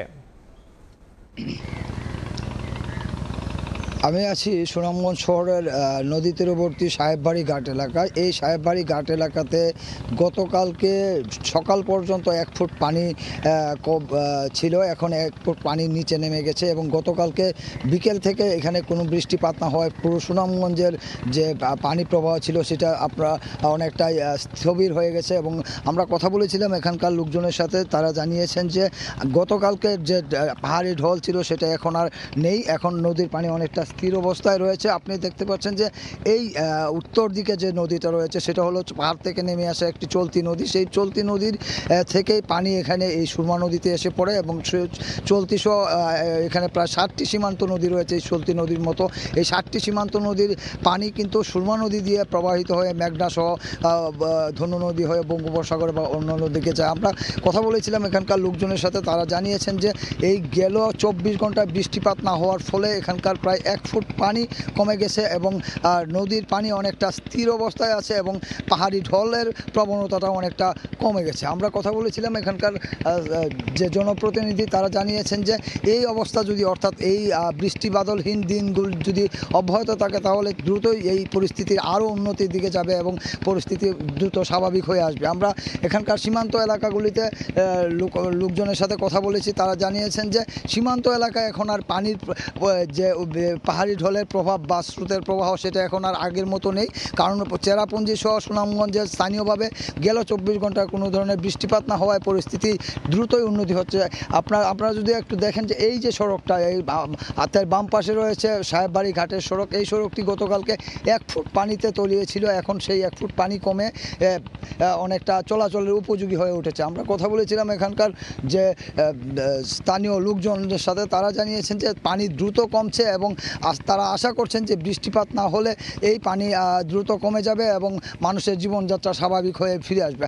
আজকে আপনার একটা বলে রাখা প্রয়োজন যে সুনামগঞ্জের 3টি উপজেলায় নির্বাচন অনুষ্ঠিত হচ্ছে, উপজেলা নির্বাচন অনুষ্ঠিত হচ্ছে সুনামগঞ্জ, শান্তিগঞ্জ এবং মধ্যনগরে। এই আবহাওয়ার যদি বিরূপ থাকতো তাহলে এখানে ভোটের ময়দানে এটার প্রভাব পড়তো এবং সেটা অনেকটা ভোটারদের উপস্থিতি কমিয়ে দিত। আমরা কথা বলেছিলাম এখানকার পানি উন্নয়ন বোর্ডের সাথে, তারা জানিয়েছেন যে আগামী 48 ঘন্টায় তেমন ভারী বর্ষণের পূর্বাভাস নেই। যদি ভারী বর্ষণ না হয় তাহলে সে দ্রুতই এই পরিস্থিতির উন্নতি হবে এবং লোকজন স্বাভাবিক জীবনযাত্রায় ফিরে যাবে। তো এই ছিল সুনামগঞ্জের সাহেববাড়ি ঘাট থেকে পাহাড়ি ঢলের সবশেষ খবর। এতক্ষণ সরাসরি যুক্ত ছিলাম সুনামগঞ্জে। আলাদিনে চেরাগ নেই যে রাতারাতি টেকসই বেড়িবাঁধ নির্মাণ হবে, এমন মন্তব্য করলেন পানি সম্পদ প্রতিমন্ত্রী জাহিদ ফারুক। বললেন স্থায়ী বাঁধ নির্মাণ সময় সাপেক্ষ ব্যাপার। গতকাল দুপুরে বরগুনার বিষখালী নদীর বিভিন্ন স্থান ঘুরে ঘূর্ণিঝড়ে ক্ষতিগ্রস্ত বেড়িবাঁধ পরিদর্শন শেষে এই কথা বলেন তিনি। এটা আমি তড়িঘড়ি করে বললে কাজ শুরু করা যাবে না। জিনতলা এলাকাতে আমরা অলরেডি সিদ্ধান্ত দিয়ে দিয়েছি, সেখানে একটা স্থায়ী প্রতিরক্ষা বাঁধ 3.5 কিলোমিটার একটা বাঁধ হবে এবং অন্যান্য যে সমস্ত জায়গায় নদী ভাঙন আছে এগুলো আমি বলেছি, নির্দেশনা দিয়েছি আমার প্রধান প্রকৌশলীকে এবং নির্বাহী প্রকৌশলী, তারা আবার এসে ওই এলাকাগুলো আবার পরিদর্শন করে কি ব্যবস্থা, কি ধরনের ব্যবস্থা নেওয়া প্রয়োজন আমাকে জানালে পরে আমরা এগুলো ব্যবস্থা গ্রহণ করব। নওগাঁয় নদী দখল করে বিভিন্ন স্থাপনা গড়ে তোলার প্রতিযোগিতা চলছে। কেউ নদীর বাঁধে, কেউ জেগে ওঠার চর ভরাট করে ব্যবসা প্রতিষ্ঠান কলকারখানা গড়ে তুলছেন। দিনে দুপুরে এ দখল চললেও নির্বিকার সংশ্লিষ্ট দপ্তর। বিশিষ্টজনদের দাবি, এভাবে চলতে থাকলে প্রাকৃতিক দুর্যোগে বড় ধরনের মাশুল দিতে হবে জনপদবাসীকে। নওগাঁ থেকে MR রকির রিপোর্ট, ছবি তুলেছেন রকিবুল ইসলাম। নওগাঁ শহরের বুক চিরে বয়ে গেছে ছোট যমুনা নদী। গত 3 দশক আগেও এই নদীর উত্তাল জলতরঙ্গ ভেদ করে বড় বড় নৌকায় ব্যবসা বাণিজ্যের রসদ সরবরাহ হতো, কিন্তু এখন এ সরুক হাল। নদীর জমি দখল করে দুপাশে গড়ে তোলা হচ্ছে মিল, চাতাল থেকে শুরু করে ব্যবসা প্রতিষ্ঠান ও বড় বড় ভবন। নদী দখলের এ প্রক্রিয়ায় এগিয়ে রয়েছে ডিগ্রির মোড়, আলুপট্টি, সুলতানপুর, কালীতলা এলাকা। ছোট যমুনা নদী, এই নদীর ঠিক তলদেশে এভাবেই পাকা বিল্ডিং গড়ে তোলার যেন প্রতিযোগিতা চলছে। কোনো প্রশাসনের নজরদারি না থাকায় এই নদী ক্রমান্বয়ে তার অস্তিত্ব হারাবে বলে মনে করছে বিশিষ্টজনরা। এই নদীর জমিতে দখলদারীরা তারা নিজ অর্থায়নে জমি দখল করে, নদীর জমি করে তারা বিল্ডিং তৈরি করছে। এটা আমি মনে করি এই বিল্ডিংগুলো তৈরি হওয়ার প্রাককালেই একটা প্রশাসনিক একটা নজর থাকা দরকার। স্থানীয় বাসিন্দাদের অভিযোগ, নদী রক্ষায় সামাজিক সচেতনতার বিভিন্ন পদক্ষেপ নেওয়া হলেও প্রশাসনের নড়বড়ে ভূমিকায় চলছে লাগামহীন নদী দখল ও দূষণ। নদী সুরক্ষার জন্য এলাকাবাসী বারবার কথা বললে, বাধা দিলে কাজ বন্ধ হয়, পরবর্তীতে আবারও চালু করে। দুই পাশে মনে করেন যে বিল্ডিং করার কারণে নদীটা আস্তে আস্তে ছোট হয়ে যাচ্ছে। এখন যে নদীর যে অবস্থা, আসলে সামনের দিনে নদী থাকবে কিনা বলা মুশকিল। হয়তো নদীর নাম থাকবে, হয়তো বা নদী থাকবে না। দিনের আলোতেই প্রভাবশালীরা বিরামহীন নদী দখলের উৎসব চালালেও নজরে আসছে না সংশ্লিষ্ট দপ্তরের। এসব অনিয়ম দৃষ্টিতে আনার পরও দায় সারা উত্তর পানি উন্নয়ন বোর্ডের। আপনারা চিহ্নিত করে দেন, ভাঙার দায়িত্ব আমার। আর নর্মালি হচ্ছে ডিসি সাহেব নিজেও ভাঙতে পারেন, পৌরসভাও ভাঙতে পারেন, আর আমাকে যদি দায়িত্বটা আমি ভাঙে দেব। জেলার বুক চিরে ছোট বড় 12টি নদী প্রবাহিত, তবে দখল আর নাব্য হারিয়ে ইতিমধ্যে 5টি নদী অস্তিত্ব হারিয়েছে, রয়েছে শুধু কাগজে কলমে। এবার পল্লী বিদ্যুতের খুঁটি চুরির অভিযোগ উঠেছে আলোচিত রূপপুরের বালিশকাণ্ডে জড়িত মজিদ সন্স কনস্ট্রাকশন লিমিটেডের বিরুদ্ধে। তবে ঠিকাদারি প্রতিষ্ঠানটির দাবি, আরেক প্রতিষ্ঠানকে দায়িত্ব দেওয়া হয়েছিল খুঁটি সরবরাহে। এ ঘটনায় তদন্ত শুরু করেছে পল্লী বিদ্যুতায়ন বোর্ড। মঙ্গলবার দুপুরে রাজশাহী বিশ্ববিদ্যালয়ের নির্মাণাধীন শহীদ AHM কামারুজ্জামান হলের বিদ্যুৎ সঞ্চালন লাইন স্থাপনের জন্য 10টি বৈদ্যুতিক খুঁটি নিয়ে আসা হয়। হল নির্মাণের দায়িত্বে থাকা আলোচিত দুর্নীতি রূপপুরের বালিশকাণ্ডে জড়িত মজিদ সন্স কনস্ট্রাকশন লিমিটেডের দায়িত্বরতরা সেগুলো হলের পাশে নামানোর নির্দেশ দেন। ট্রলি থেকে নামানোর সময় খুঁটির বৈধতা নিয়ে চ্যালেঞ্জ করেন স্থানীয় ঠিকাদাররা। এক পর্যায়ে বৈদ্যুতিক খুঁটি বগুড়া থেকে আনা হয়েছে জানিয়ে ট্রলি চালক সটকে পড়েন। ওই ঠিকাদারদের দাবি, এটি পল্লী বিদ্যুতের খুঁটি, সরকারি জিনিস বিক্রি বা হস্তান্তরযোগ্য নয়। তাদের ভাষ্য, এগুলো চুরি করে আনা হয়েছে। পোলের কাগজ অরিজিনাল চাচ্ছি, ড্রাইভার পালিয়ে চলে গেছে। পরে ওই খুঁটিগুলো দেখেন পল্লী বিদ্যুতায়ন বোর্ড ও বিশ্ববিদ্যালয় প্রকৌশল শাখার ঊর্ধ্বতনরা। সে সময় মজিদ সন্স কনস্ট্রাকশন লিমিটেডের পক্ষ থেকে দাবি করা হয়, তারা নিজেরা নয়, অন্য একটি প্রতিষ্ঠানের মাধ্যমে খুঁটি এনেছেন। আর পল্লী বিদ্যুতায়ন বোর্ড বলছে, বেআইনিভাবে এই বৈদ্যুতিক খুঁটি কিভাবে মজিদ সন্স কনস্ট্রাকশন লিমিটেডের প্রকল্প এলাকায় এসেছে তা জানতে তদন্ত করা হবে। একজনকে ওয়ার্ক অর্ডার দিচ্ছে আমাদের অফিস থেকে, উনি কোথা থেকে দিছে সেটা তো আর আমরা বলতে পারবো না। এই জায়গায় আমাদের লাইন হওয়ার কোনো সুযোগ নাই, আর আমাদের লাইন ব্যতীত কোনো মালামাল থাকবে না। সিল দেওয়া আছে, এটা নিশ্চিত আমাদের মাল। প্রকল্প পরিচালক জানিয়েছেন, তদন্ত শেষ না হওয়া পর্যন্ত খুঁটিগুলো বিশ্ববিদ্যালয় কর্তৃপক্ষের হেফাজতে থাকবে। সাবকন্ট্রাক্টে যাকে তারা পোল ক্রয়ের চুক্তি দিয়েছিল, সে এই পোলগুলো দিয়ে গেছে তাদেরকে। তদন্ত বা এটা সুরাহ না হওয়া পর্যন্ত এই পোলগুলো আমরা ব্যবহার করতে তাদেরকে দেব না। গেল 30 জানুয়ারি নির্মাণাধীন শহীদ AHM কামারুজ্জামান হলের অডিটোরিয়ামের ছাদ ধসে 9 শ্রমিক আহত হয়। এই ঘটনায় বিশ্ববিদ্যালয় প্রশাসনের গঠিত তদন্ত কমিটি ঠিকাদারি প্রতিষ্ঠানের অনিয়ম খুঁজে পান। সম্প্রতি দুদক এ নিয়ে তদন্ত শুরু করেছে। মওদুদ রানা, সময় সংবাদ, রাজশাহী। পাবনার ঈশ্বরদী নির্বাচন কার্যালয়ে সেবা প্রত্যাশীদের হয়রানির অভিযোগ উঠেছে। ভুক্তভোগীরা জানান, টাকা ছাড়া কোনো কাজই হয় না। নতুন ভোটার হওয়া, জাতীয় পরিচয়পত্রে ভুল সংশোধন করা সহ সব কাজেই গুনতে হয় অতিরিক্ত টাকা, অন্যথায় ঘুরতে হয় বছরের পর বছর। এ নিয়ে জেলা নির্বাচন কর্মকর্তা বরাবর লিখিত অভিযোগ করেছেন ভুক্তভোগীরা। আর এ নিয়ে দায়সারা জবাব নির্বাচন কমিশনের। আসিফ মাহমুদের ছবিতে সবুজ মোল্লার রিপোর্ট। পাবনার ঈশ্বরদীর মুলাডুলি এলাকার রেশমা খাতুন 1 বছর আগে জাতীয় পরিচয়পত্রে স্বামীর নামের পরিবর্তে বাবার নাম যুক্ত করতে যান উপজেলা নির্বাচন অফিসে। এ সময় 50,000 টাকা দাবি করেন সেখানকার কর্মরতরা। আপনি যদি পাবনা অফিসে যান, সেখান থেকে হচ্ছে আপনার 50,000-এর বেশি টাকা খরচ হবে। আর যদি আমাদের এখান থেকে করেন, তাহলে 50,000 না 40,000 দিলেই হয়ে যাবে। শুধু রেশমা খাতুন নয়, এমন হয়রানির অভিযোগ ওই এলাকার অনেক মানুষের। তাদের অভিযোগ, টাকা না দিলে কোনো কাজ করেন না ঈশ্বরদী উপজেলা নির্বাচন অফিসের কর্মকর্তা কর্মচারীরা। নতুন ভোটার হওয়া, জাতীয় পরিচয়পত্রে ভুল সংশোধন করা সহ সব কাজেই গুনতে হয় অতিরিক্ত টাকা। এমন অপরাধে সাহায্য করে ওই অফিসের অফিস সহায়ক শওকত আলী। অন্যথায় ঘুরতে হয় বছরের পর বছর। এভাবে টাকা চাইলে তো মানুষ পারবে না, বাড়ি ঘর বিক্রি করে তো 50,000 টাকা দেওয়া যায় না। ভোটার আইডি কার্ডের পিতার নাম যদি সংশোধন করতে যাই আমরা সর্বক্ষণ হয়রানি হই, তাহলে তো এটা দুঃখজনক ছাড়া আর কিছু নেই। আমি আজ 8 বছর ধরে ঘুরতেছি আমার নামটা পরিবর্তন করার জন্য, কোনোভাবে আমি নাম পরিবর্তন করতে পারছি না। এ নিয়ে কথা বলতে বারবার উপজেলা নির্বাচন কর্মকর্তা আশরাফুল হকের সঙ্গে যোগাযোগের চেষ্টা করা হলে তাকে পাওয়া যায়নি। অবশ্য সহকারী উপজেলা নির্বাচন কর্মকর্তার দাবি, অনিয়মের কোনো সুযোগ নেই। আর অভিযোগ অস্বীকার করেন অভিযুক্ত অফিস সহায়কও। মিথ্যা মিথ্যা কথা বাবা, এই কথাই মিথ্যা কথা বেটা, যা করছো তুমি মিথ্যা কথা বেটা, এক টাকাও লাগে না। নির্বাচন অফিসের বাইরেও অনেক লোকজন ঘোরাফেরা করে, এটা কার থেকে পেয়েছে যদি সুস্পষ্ট নাম সহ পদবি সহ আসে তাহলে আমরা সেই বিষয়ে ব্যবস্থা নেওয়ার চেষ্টা করব। এদিকে জেলা নির্বাচন কর্মকর্তা বরাবর লিখিত অভিযোগ করেছেন ভুক্তভোগীদের কয়েকজন। অভিযোগ পেলেও দায়সারা জবাব সংশ্লিষ্ট কর্মকর্তার। নারায়ণগঞ্জে অচিরেই মেট্রো রেলের 3টি লাইন যুক্ত হবে বলে জানিয়েছেন নারায়ণগঞ্জ 4 আসনের সংসদ সদস্য শামীম ওসমান। গতকাল দুপুরে শহরের সরকারি তোলারাম কলেজে নতুন শিক্ষার্থীদের নবীনবরণ অনুষ্ঠানে তিনি একথা বলেন। ঢাকা নারায়ণগঞ্জ পুরান রাস্তা যেটা 120 ফিট চওড়া হবে, চওড়া হয়ে চাষালার মোড়ে এসে উপর দিয়ে লুপ হবে, নাগিনা যে সড়কে যে জয়েন করবে, নাগিনা জোহা সড়ক যেটা আদমজির দিকে গেছে ওই রাস্তা এখন লিঙ্ক রোড যতটুকু চওড়া ঠিক তার চেয়ে বড় হবে, এবং যারা পদ্মা সেতু দিয়ে আসবে পোস্তগোলা দিয়ে উঠে এই লুপ দিয়ে উঠে এইখান দিয়ে যে একটা স্ট্রেট ওয়েতে কাশপুর ব্রিজ দিয়ে উঠবে। 3টা মেট্রো রেলের লাইন এখানে এসে জয়েন্ট হবে। রাজশাহীর পদ্মায় হবে বঙ্গবন্ধু রিভার সিটি। একপাশে cottage, hotel, resort, golf club, swimming pool, walkway সহ নানা সুযোগ সুবিধা থাকবে। এছাড়া আরেক পাশে 200 থেকে 250 মেগাওয়াটের সৌর বিদ্যুতের প্লান্ট স্থাপন করা হবে। রাজশাহীর মেয়র AHM খায়রুজ্জামান লিটন জানান, একনেকে অনুমোদন পেলে বর্তমান সরকারের মেয়াদে বঙ্গবন্ধু রিভার সিটির কাজ শুরু হবে। হাবিবুর রহমান পাপ্পু তোলা ছবিতে বিস্তারিত সাইফুর রহমান রকির রিপোর্ট। রাজশাহী মহানগরীর কোল ঘেঁষে বয়ে গেছে পদ্মা নদী। বর্ষা মৌসুমে ভারত ফারাক্কার বাঁধ খুলে দেয় নদীর পানি টইটুম্বর থাকলেও শুষ্ক মৌসুমে জাগে চর।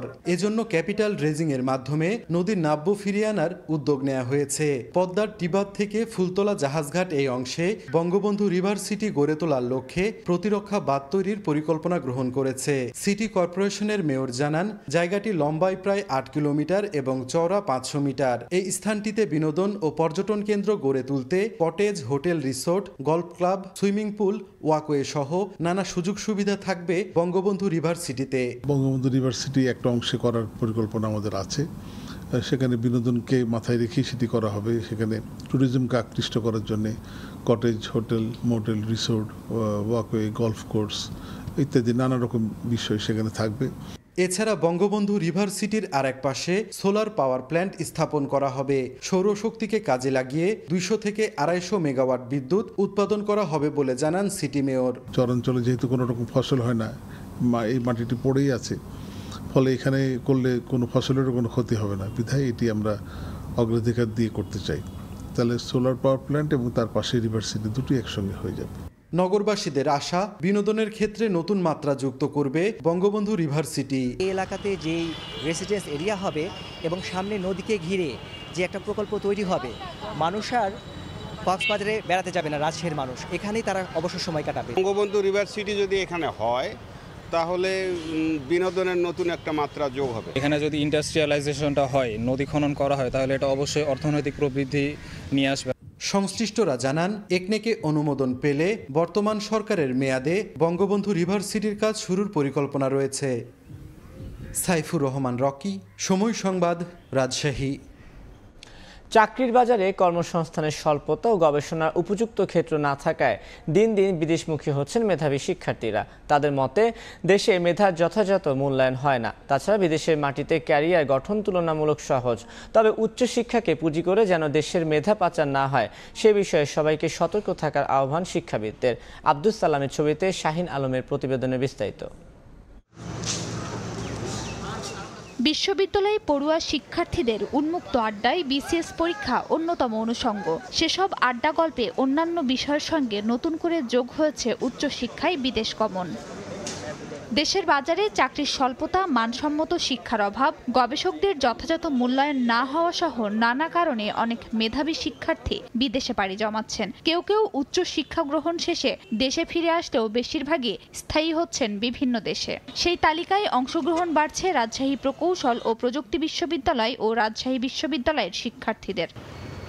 তাদের ভাষ্যমতে বাংলাদেশের পরিপ্রেক্ষিতে একজন শিক্ষার্থী অনার্স ও মাস্টার্স পাশ করে বেকার থাকছেন। একদিকে বিসিএস সহ সরকারি চাকরিতে তীব্র প্রতিযোগিতা, অন্যদিকে বেসরকারি খাতেও নানা চ্যালেঞ্জ উচ্চশিক্ষিত তরুণদের হতাশ করছে। এ অবস্থায় সামাজিক মর্যাদা বৃদ্ধি ও অর্থনৈতিক দোনদশা কাটাতে উন্নত দেশ বেছে নিচ্ছেন তারা। আমাদের দেশ আমাদেরকে ওইভাবে মূল্যায়ন করতে পারতেছে না, এই জন্য আমরা দেখতেছি যে বাইরে যাওয়ার প্রবণতাটা বাড়তেছে। অন্যান্য দেশের জব ফ্যাসিলিটিস বা ওদের দেশের যে হায়ার স্টাডিজের ফ্যাসিলিটিসটা আমাদের থেকে অনেক উন্নত। জাপানের সাইতামা ইউনিভার্সিটিতে যাচ্ছি, সেখানে তাদের ল্যাবরেটরি এক্সপিরিয়েন্সের আমরা এক্সপিরিয়েন্সগুলো গ্যাদার করতে যাচ্ছি। পিএইচডি প্রোগ্রামে যাচ্ছি কেমিস্ট্রিতে, আর আমি কাজ করব পলিমার কেমিস্ট্রি নিয়ে। দেশের মেধা যেন পাচার না হয় সেদিকে সবার দৃষ্টি রাখা উচিত বলে মনে করেন শিক্ষাবিদ। রাজশাহী বিশ্ববিদ্যালয়ে আরও অধিক সংখ্যক শিক্ষার্থীরা বিদেশের বিভিন্ন বিশ্ববিদ্যালয়ে স্কলারশিপ পাক এবং তারা তার মাধ্যমে উচ্চশিক্ষা এবং উন্নত বিশ্বের এবং উন্নত গবেষণাগারের প্রশিক্ষণ প্রাপ্ত হয়ে আবার নিজ নিজ দেশে ফিরে আসুক। সম্প্রতি যুক্তরাষ্ট্রে আলাদা 3টি বিশ্ববিদ্যালয়ে পিএইচডি গবেষণায় ফুল ফান্ডেড স্কলারশিপ পেয়েছেন রাজশাহী বিশ্ববিদ্যালয়ের প্রাণ রসায়ন ও অনুপ্রাণ বিভাগের একই ল্যাবের 5 জন শিক্ষার্থী। সময় সংবাদ, রাজশাহী। বিদেশে আম রপ্তানির লক্ষ্যে দিন দিন বাড়ছে ফ্রুট ব্যাগিং পদ্ধতি। চলতি মৌসুমে চাঁপাইনবাবগঞ্জে রেকর্ড প্রায় 22 কোটি আমে ফ্রুট ব্যাগিং করা হয়েছে। তবে ব্যাগের উপর আমদানি কর মওকুফের দাবি জানিয়েছেন বাগান মালিক ও রপ্তানিকারকরা। জাহাঙ্গীর আলমের পাঠানো তথ্য ও শাহজাহান আলীর ছবি নিয়ে রিপোর্ট। গাছে থাকা ফজলি, খিরসাপাত, ল্যাংড়া, আশ্বিনা সহ বিভিন্ন জাতের আমে পরানো হচ্ছে ফ্রুট ব্যাগ। আমের ওজন 100 থেকে 150 গ্রাম হলেই বেঁধে দেওয়া হয় এসব ব্যাগ। পরিপক্ক হওয়ার পর আম নামানোর পর খোলা হবে ব্যাগ। রফতানির লক্ষ্যে নিরাপদ আম উৎপাদনে চাঁপাইনবাবগঞ্জে দিন দিন জনপ্রিয় হয়ে উঠেছে ব্যাগিং পদ্ধতি। চলতি মৌসুমে জেলায় রেকর্ড প্রায় 22 কোটি আমে ফ্রুট ব্যাগিং করা হয়েছে। মাছি পোকাতে যেন না পড়ে আমটা যেন এক্সপোর্ট কোয়ালিটির করা যায় এবং আমটা যেন ভালো থাকে। ব্যাগিং এর আমের চাহিদা বাড়ছে এবং ব্যাগিং এর আমটা সুস্বাদু বেশি। তবে ব্যাগগুলো আমদানি করা হয় দেশের বাইরে থেকে। চাহিদা বাড়ায় নিম্নমানের ফ্রুট ব্যাগ বাজারজাত করার অভিযোগ বাগান মালিকদের। মনিটরিং এর পাশাপাশি ফ্রুট ব্যাগ কৃষিজাত পণ্য ঘোষণা করে আমদানি কর মুক্ত করার দাবি তাদের। সরকার যদি এটাকে কৃষি পণ্য ঘোষণা করে এবং যদি ট্যাক্স মওকুফের ব্যবস্থা করে তাহলে আমরা 2 টাকার মধ্যে আমের ফ্রুট ব্যাগগুলো পেয়ে যাব। নিরাপদ ফল উৎপাদনে কৃষি বিভাগের পক্ষ থেকে ফ্রুট ব্যাগিং এ উদ্বুদ্ধ করা হচ্ছে বলে জানান সংশ্লিষ্টরা। এই ব্যাগ ব্যবহারের যে টেকনিক, যে কোন সময় ব্যবহার করতে হবে, ব্যবহার আগে যে একটা বালাইনাশক এবং কীটনাশক এগুলো ব্যবহার করতে হবে, এগুলো আমরা হাতে কলমে তাদের শিখিয়েছি। কৃষি বিভাগের তথ্য মতে চলতি মৌসুমে চাঁপাইনবাবগঞ্জে 37,604 হেক্টর বাগান থেকে আম উৎপাদনের লক্ষ্যমাত্রা নির্ধারণ করা হয়েছে প্রায় 4.5 লাখ মেট্রিক টন। সময় সংবাদ, চাঁপাইনবাবগঞ্জ। মুন্সিগঞ্জে পরিবেশ রক্ষায় একযোগে 35,000 বৃক্ষরোপণ করা হচ্ছে। বিস্তারিত জানাতে সদরের চম্পাতলা এলাকায় আছেন রিপোর্টার নাসির উদ্দিন উজ্জ্বল। সরাসরি যাচ্ছি তার কাছে। পরিবেশ দিবস উপলক্ষে একযোগে 35,000 গাছ রোপণ করা নিয়ে কিন্তু পুরো জেলাব্যাপী নানা রকম উৎসব মুখর পরিবেশ চলছে এবং একযোগে যে এই বৃক্ষ রোপণ করা হবে সেই বৃক্ষরোপণের পাশাপাশি এই বৃক্ষকে পরিচর্যা করবার ব্যাপারে কিন্তু কমিটি করে দেওয়া হয়েছে এবং সেই কমিটি কিন্তু তারা এই বৃক্ষগুলোকে শতভাগ যে বেঁচে থাকে এবং সেগুলো যথাযথ পরিচর্যা হয় সেই ব্যাপারে কিন্তু পদক্ষেপ গ্রহণ করা হয়েছে।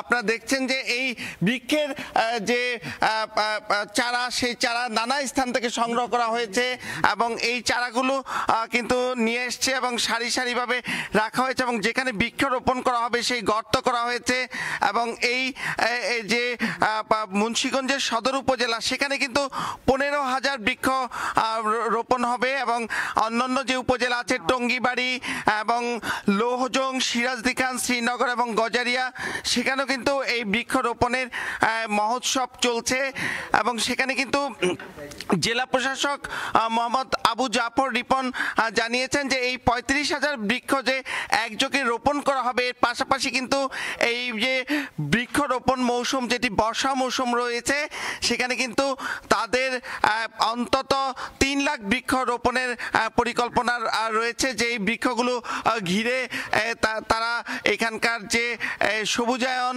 এবং এখানে যে পরিবেশের নানা রকম চ্যালেঞ্জ, যে বিশেষ করে এবার যে এই লাগাতার খরা, এই খরা করার কারণে কিন্তু যে এখানকার জীবনযাত্রা ব্যাহত হচ্ছিল এবং তার মূল কারণে কিন্তু এই পরিবেশের বিপর্যয় এবং এই পরিবেশ বিপর্যয় রক্ষা করবার জন্যই কিন্তু তারা এই বৃক্ষরোপণের কর্মসূচিগুলো গ্রহণ করেছে এবং পরিকল্পিতভাবে বৃক্ষরোপণ করবার ব্যাপারে কিন্তু এখানকার বন বিভাগ এবং কৃষি বিভাগকে কাজে লাগানো হয়েছে এবং কৃষি বিভাগের লোকজন যে বৃক্ষগুলো যেখানে লাগানো দরকার, যে এই বিলুপ্ত প্রায় অনেক বৃক্ষ ছাড়াও কিন্তু এখানে ঔষধি, ফলজ এবং বনজ বৃক্ষ রাখা হয়েছে এবং এই বৃক্ষের যে চারা সেগুলো কিন্তু নানা অঞ্চল থেকে সংগ্রহ করা হয়েছে। মুন্সিগঞ্জ তথা বিক্রমপুর ছাড়াও কিন্তু এই বৃক্ষের চারাগুলো, বিশেষ করে আমের চারা রাজশাহী থেকে আনা হয়েছে, নাটোর থেকে আনা হয়েছে, দিনাজপুর থেকে লিচুর চারা আনা হয়েছে এবং বিভিন্ন অঞ্চল থেকে কিন্তু এখানকার নার্সারির লোকজনরা এই চারা নিয়ে এসছেন এবং সেখানে যে উচ্চ ফলনশীল চারা সেগুলো কিন্তু রয়েছে এবং এই চারাগুলো রোপণের ক্ষেত্রে কিন্তু এখানে জৈব সার ব্যবহারের উদ্যোগ রাখা হয়েছে এবং এই যে জৈব সার সেগুলো কিভাবে উৎপাদন করা হবে সেই ব্যাপারে কিন্তু ট্রেনিং চলছে এবং এই ট্রেনিং প্রোগ্রামে কিন্তু এখানকার কৃষি বিভাগ কাজ করছে এবং তারা বলছেন যে এই যে বৃক্ষগুলো রোপণ করা হচ্ছে সেই রোপণের পরবর্তী যে ধাপ, সেখানে যে বাঁশের প্রাচীর তৈরি করে রাখা হয়েছে সেই প্রাচীর দিয়ে ঢেকে দেওয়া হবে। একই সঙ্গে কিন্তু এই বৃক্ষগুলো যাতে কোনো ঝড়ে নষ্ট হতে না পারে সেই ব্যাপারে কিন্তু শক্তপোক্ত করে রোপণের কৌশল অবলম্বন করা হয়েছে এবং এই পরিবেশ দিবসকে ঘিরে যে মুন্সিগঞ্জে যে উদ্যোগটি গ্রহণ করা হয়েছে এখান থেকে কিন্তু বলা হয়েছে দেশব্যাপী যেন এই বৃক্ষরাজি রোপণের মহোৎসব ছড়িয়ে পড়ে, সেই প্রত্যাশার কথাই কিন্তু আয়োজকরা জানিয়েছেন। এই ছিল এখানে বৃক্ষরোপণের সবশেষ। এতক্ষণ সরাসরি যুক্ত ছিলাম মুন্সিগঞ্জে। প্রকৃতি ও উৎপাদনকে এক সুতোয় গেঁথে যে সবুজ বিপ্লবের পথে হাঁটছে বাংলাদেশের পোশাক শিল্প, তার ধারে কাছে নেই বিশ্বের অন্য কোনো দেশ। উদ্যোক্তারা বলছেন অতিরিক্ত খরচ করে হলেও সবুজ কারখানায় রিটার্ন বেশি। অর্থনীতিবিদরা বলছেন পরিবেশ বান্ধব শিল্পায়নে জোর দিয়ে সাজাতে হবে আগামীর বিশ্ববাজার দখলের পরিকল্পনা। বিশ্ব পরিবেশ দিবসে জিন্নাতারা যশোয়ার রিপোর্ট। প্রকৃতি যখন উত্তপ্ত, চারিদিকে গাছের জন্য হাহাকার, তখন এমন সবুজের রাজত্ব একটি পোশাক কারখানায়, যেখানে কারখানা জুড়ে চোখের প্রশান্তি, বিশুদ্ধ অক্সিজেন আর নির্মল বাতাসে রয়েছে বুক ভরে শ্বাস নেওয়ার সুযোগ। বৃষ্টির পানি এখানে সম্পদ। সৌরবিদ্যুৎ কাজে লাগিয়ে মেটানো হচ্ছে বিদ্যুতের চাহিদা। প্রকৃতি থেকে যোগান আসছে কারখানায়, তবে কারখানা হচ্ছে না প্রকৃতির ক্ষতির কারণ। গেল এক দশকে বাংলাদেশের পোশাক খাতে হয়েছে সবুজ বিপ্লব। বর্তমানে বিশ্ব সেরা সহ ১০০টি পোশাক কারখানার মধ্যে ৫৬টি বাংলাদেশের, আবার প্রথম ২০টির মধ্যে বাংলাদেশের ১৮টি। এই সবুজ বিপ্লবে শুধু প্রকৃতির নিরাপত্তা নিশ্চিত হয়নি, নিরাপদ হয়েছে পোশাক শ্রমিকদের কর্মপরিবেশও। আবহাওয়া ভালো, সব দিক দিয়ে কাজ কাম করে ভালো আছে, মন মানসিকতা ভালো থাকে, ওইখানে অনেক সুবিধা, কাজ গুছিয়ে রাখে আমরা। কর্তৃপক্ষ পরিবেশ বান্ধব কারখানা তৈরিতে বেশি ব্যয়কে দেখছে বিনিয়োগ হিসেবে, যাতে বাড়ছে উৎপাদনশীলতা এবং আন্তর্জাতিক বাজারে গ্রহণযোগ্যতা। মানসিক যে ব্যাপারগুলো থাকে সেটাও অনেক উন্নত হয়, তাদের প্রোডাক্টিভিটি বৃদ্ধি পায়। পৃথিবীকে নিয়ে আমরা বলছি people, product, project, planet, safe ecosystem, যেখানে আপনি আপনার বন্ধুকে, আপনার পরিবারকে বলতে পারেন যে তুমি এখানে কাজ করতে পারো। অর্থনীতিবিদরা বলছেন সবুজ বিনিয়োগকে উৎসাহী করতে সরকারকে আসতে হবে এগিয়ে, কারণ আগামীর বিশ্ববাজার দখলে প্রতিযোগিতা চলবে সবুজকে ঘিরে। মার্কেট অ্যাক্সেসের ক্ষেত্রে এটা একটা বড় একটা ভূমিকা পালন করবে। ঋণ করার জন্য আমার মনে হয় কি যে আসলে ফাইন্যান্সিংটা খুব ইম্পর্টেন্ট। বাংলাদেশে বর্তমানে পরিবেশ বান্ধব শুধু পোশাক কারখানায় রয়েছে ২১৮টি। বাংলাদেশের রফতানি খাত এগিয়ে যাওয়ার জন্য পোশাক খাতের যে অবদান, আবার পোশাক খাত এগিয়ে যাওয়ার জন্য তাতে অবদান রয়েছে এই পরিবেশ বান্ধব কারখানাগুলোর।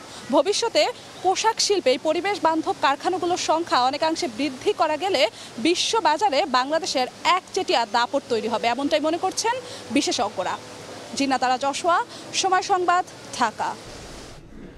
স্বর্ণ চোরাচালানে বাহক ধরা পড়লেও সবসময় নাগালের বাইরে রয়ে যায় মূল হোতারা, এমন দাবি বাংলাদেশ জুয়েলারি সমিতি বাজুসের। সংগঠনটির সহসভাপতি বলছেন, শুল্কমুক্ত 100 গ্রাম স্বর্ণ আনার অনুমতি থাকলেও অনেকেই আনছেন 500 থেকে 600 গ্রাম পর্যন্ত।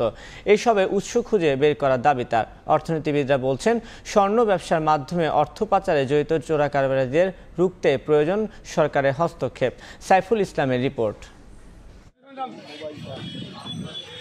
দেশের স্বর্ণের বাজার কার দখলে, চোরা কারবারি নাকি ব্যবসায়ীদের? বাজুসের দাবি, প্রতিদিন দেশের জল, স্থল ও আকাশপথে অন্তত 250 কোটি টাকার অবৈধ সোনার অলংকার, সোনার বার, ব্যবহৃত পুরনো জুয়েলারি ও হীরার অলংকার চোরাচালানের মাধ্যমে দেশে আসছে, যা বছর শেষে দাঁড়ায় প্রায় 91,250 কোটি টাকার বেশি। স্বর্ণ ব্যবসায়ীরা বলছেন, তারাও চোরা কারবারিদের গেরাকলে পড়তে বাধ্য হচ্ছেন। এর কারণে আমাদের বেচাকেনা খুবই খারাপ অবস্থা। আমাদের তো গভর্নমেন্টকে ব্যাট দিতে হয়, তাহলে আমাদেরকে তো আর লাভ হচ্ছে না, কারণ এরকম একটা পজিশনে চলে আসছিল যা 21 ক্যারেটের স্বর্ণ যেই দামে কিনা সেই দামে বিক্রি। এই পরিস্থিতিতে বাজুস বলছে, যারা দেশের বাজারে অবৈধ স্বর্ণ নিয়ে আসেন তাদের সিন্ডিকেট দাম নিয়ন্ত্রণ করে। তাদের দাবি, আইন পরিবর্তনের পাশাপাশি ব্যাগেজ রুল সংশোধনের মাধ্যমে সোনার বার আনা বন্ধ করতে হবে। এর সাথে ট্যাক্স ফ্রি অলংকারের ক্ষেত্রে 50 গ্রামের সঙ্গে একই যাত্রী বছরে মাত্র 2 বার ব্যাগেজ রুলের সুবিধা গ্রহণ করতে পারবে। এতে কমবে চোরাকারবারিদের দৌরাত্ম্য। এই পলিসি মেকটা এমনভাবে করতে হবে যাতে এই গোল্ড স্মাগলিংটা আপনার বন্ধ হয়ে যায়। সেক্ষেত্রে ভ্যাট ট্যাক্সের ক্যাটাগরি যেটা আছে, আপনি লোকাল মার্কেট একটা ইন্টারন্যাশনাল মার্কেট থেকে আসার জন্য একটা করে দেন, গভর্নমেন্ট লাভবান হবে, দেশ লাভবান হবে, জনগণ লাভবান, ক্রেতা সাধারণ লাভবান হবে, কিন্তু এটা সিন্ডিকেট লাভবান হবে না। অন দি আদার হ্যান্ড, এর বাইরেও যদি কেউ থেকে থাকে সেটা আইন প্রয়োগকারী সংস্থার উচিত আমি মনে করি তাদেরকে ধরে আইনের কাছে সুপর্দ করা। অর্থনীতিবিদরা বলছেন, আমদানির সুযোগ আছে, তবে তা যৌক্তিক কিনা তা খতিয়ে দেখা দরকার। ট্রাইপোর্টগুলো সেগুলোরও আসলে দক্ষতা বাড়াতে হবে, সেখানে আরও নতুন নতুন মেশিন স্থাপন করতে হবে, সেখানে মোটিভেশন বাড়াতে হবে যে সমস্ত অফিসার রয়েছেন তাদের।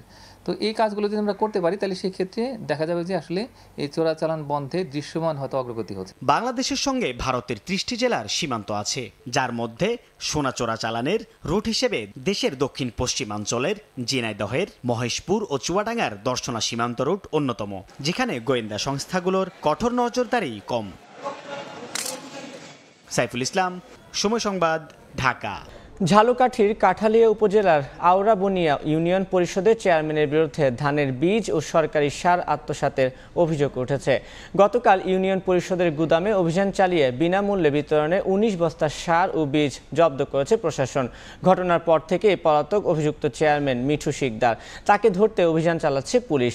এলাকাবাসীর অভিযোগ, ইউনিয়নে 625 জন কৃষকের জন্য ধানের বীজ ও সরকারি সার দেওয়া হয়, সেগুলো বিতরণ না করে পরিষদের গুদাম ও এক ব্যক্তির নিবন্ধন না থাকা ও অস্বাস্থ্যকরভাবে পরিচালিত একটি রংপুরের ক্লিনিকের মালিককে জরিমানা করেছে ভোক্তা অধিকার সংরক্ষণ অধিদপ্তর। গতকাল বিকেলে নগরীর ধাপ এলাকায় নাজমুন নাহার হাসপাতাল নামের ওই ক্লিনিকে অভিযান চালান অধিদপ্তর ও র্যাবের কর্মকর্তারা। নিবন্ধন না থাকায় এই সময় ক্লিনিক মালিককে 1,05,000 টাকা জরিমানা করা হয়। বৈধতা না পাওয়া পর্যন্ত ক্লিনিকটি কার্যক্রম বন্ধের নির্দেশ দেওয়া হয়েছে। বিশ্ব পরিবেশ দিবস উপলক্ষে মাগুরা শহরে নবগঙ্গা নদীর পাড়ে 9 দফা দাবিতে যৌথভাবে মানববন্ধন করেছে বাংলাদেশ পরিবেশ আন্দোলন ও বাংলাদেশ নদী পরিব্রাজক দল নামে দুটি সংগঠন। এ বিষয়ে বিস্তারিত জানাতে সেখানে আছেন রিপোর্টার শেখ ইলিয়াস মিথুন। সরাসরি যাচ্ছি তার কাছে।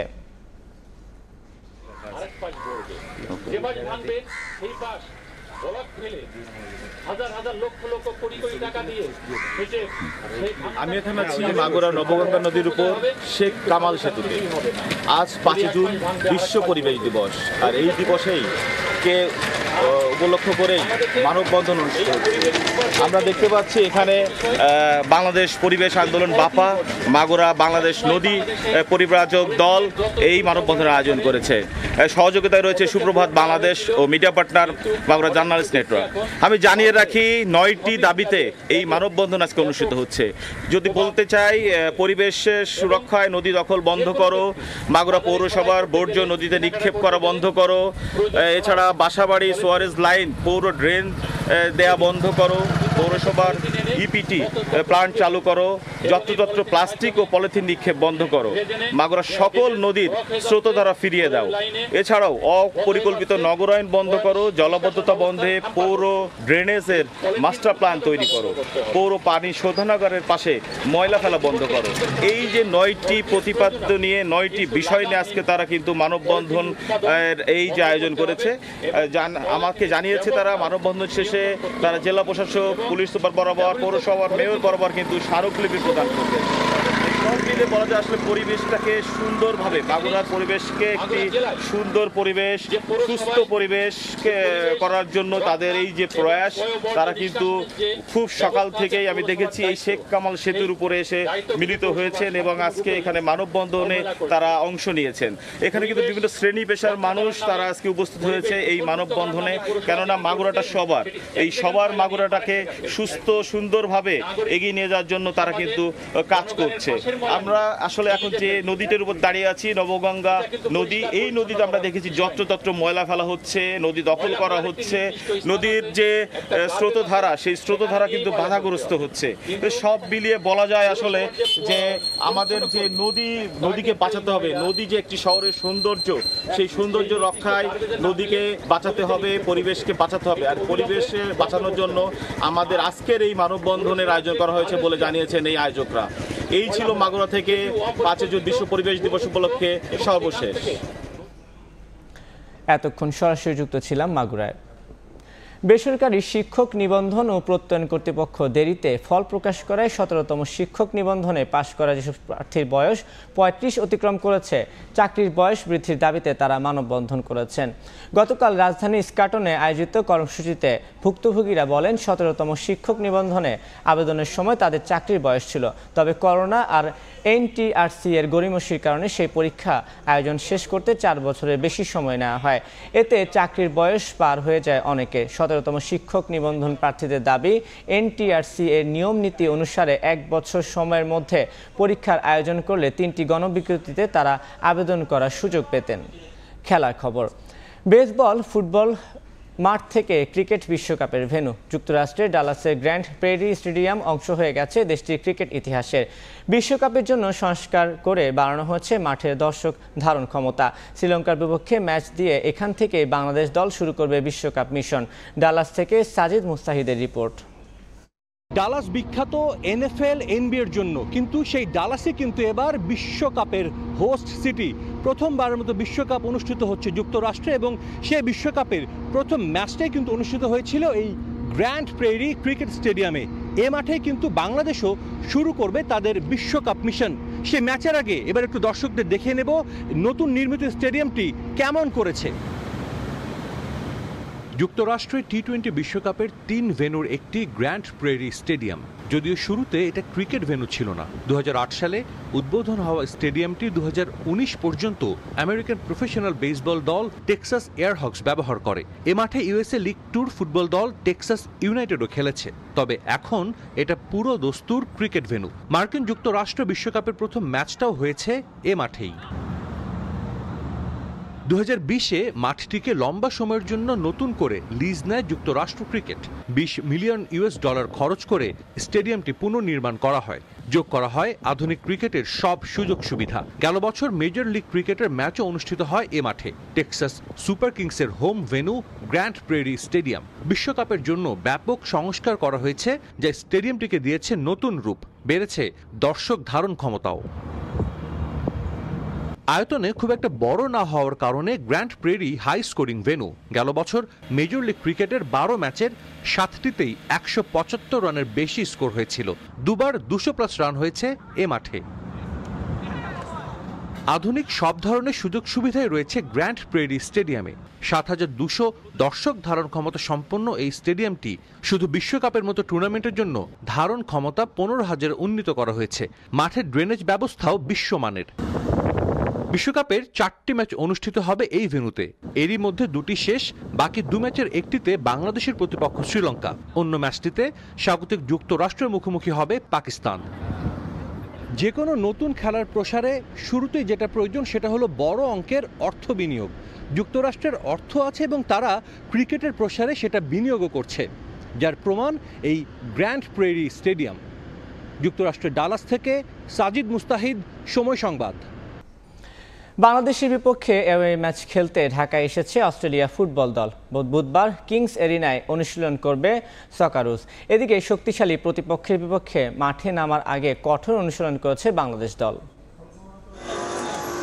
বাংলাদেশের চেয়ে শক্তিমত্তা কিংবা র্যাঙ্কিং সব দিক থেকেই যোজন এগিয়ে অস্ট্রেলিয়া ফুটবল দল। বিশ্বকাপে খেলা এই দলের ধারের কাছেও নেই লাল সবুজ। 2022 কাতার বিশ্বকাপের দ্বিতীয় রাউন্ডে বিশ্ব চ্যাম্পিয়ন আর্জেন্টিনার বিপক্ষেও খেলেছে অস্ট্রেলিয়া। সে ম্যাচটাতে 2-1 ব্যবধানে হারলেও নিজেদের শক্তিমত্তা জানান দিয়েছে ম্যাথিউ ডেভিডের দল। বাংলাদেশের বিপক্ষে অ্যাওয়ে ম্যাচ খেলতে ঢাকায় পৌঁছেছে অস্ট্রেলিয়া ফুটবল দল। এদিন ঢাকায় নেমেই সঙ্গে সঙ্গে টিম হোটেলে রওনা দেয় অস্ট্রেলিয়া। এ সময় তাদের কড়া নিরাপত্তার মধ্য দিয়ে নিয়ে যাওয়া হয়। এর আগেও একবার বাংলাদেশে এসেছিল তারকা ঠাসা দলটা। অস্ট্রেলিয়ার চেয়ে 160 ধাপ পিছিয়ে আছে বাংলাদেশ। দলটির বিপক্ষে আগে 3 বার মুখোমুখি হয়েছিল লাল সবুজ, তবে কোনোবারই প্রতিরোধ করতে পারেনি বাংলাদেশ। তবে এবার ঘরের মাঠে খেলা হওয়াতে হোম অ্যাডভান্টেজ নিয়ে প্রতিপক্ষকে চ্যালেঞ্জ জানাতে চায় জামাল রাকিবরা। প্রতিপক্ষকে কোনো সুযোগ দিতে চান না বাংলাদেশের অধিনায়ক। অ্যাকচুয়ালি ফার্স্ট ম্যাচ আমরা সবাই ইভেন মনে করি সবাই একটু শক পাইছে, কারণ আমরা এরকম রেজাল্ট এক্সপেক্ট করি না। সো অবশ্যই এটা মাথা আছে, তা এই ম্যাচ আমরা মানে এটা রিভেঞ্জ বলবো না, বাট আমরা একটা দারুণ পারফরমেন্স দিতে চাই। বাংলাদেশের বিপক্ষে ম্যাচের আগে একদিন কিংস আরেনায় অনুশীলন করবে অস্ট্রেলিয়া ফুটবল দল। গ্রুপ আইয়ে 4 ম্যাচ খেলে এখন পর্যন্ত অপরাজিত সকারুস অস্ট্রেলিয়া। 12 পয়েন্ট নিয়ে শীর্ষে আছে তারা। অন্যদিকে টেবিলের তলানির দিকে অবস্থান বাংলাদেশের। 4 ম্যাচ খেলে বাংলাদেশের পয়েন্ট মাত্র 1। ফারজানা জাহান প্রিয়া, সময় সংবাদ, ঢাকা। এই পর্যায়ে শীর্ষ সংবাদগুলো জানিয়ে দিচ্ছি আরেকবার। ভারতে হিন্দুত্ববাদের প্রচার আর মোদি ম্যাজিকে ধস। 10 বছর পর লোকসভায় একক সংখ্যাগরিষ্ঠতা হারালো বিজেপি। বিরোধী দল হিসেবে শক্তিশালী অবস্থানে কংগ্রেস। দেশের ইতিহাসে সর্বোচ্চ প্রায় 8 লাখ কোটি টাকার বাজেট ঘোষণা কাল। মূল্যস্ফীতির লাগাম টানায় বড় চ্যালেঞ্জ, করমুক্ত আয়সীমা বাড়ানোর দাবি উদ্যোক্তাদের। যদি গ্যাস কম থাকে লাইনে তাহলে এরা ছাড়লে আর কি বেশি মানে অতিরিক্ত গ্যাস টানে এই মেশিনটায়। অবৈধ পাম্প বসিয়ে বাড়ানো হচ্ছে গ্যাসের চাপ। অন্য সব লাইনে হাহাকার। রাজধানী কামরাঙ্গীর চরে হোটেল কারখানায় দিনের পর দিন চলছে অনিয়ম। অজানা কারণে অন্ধ তিতাস।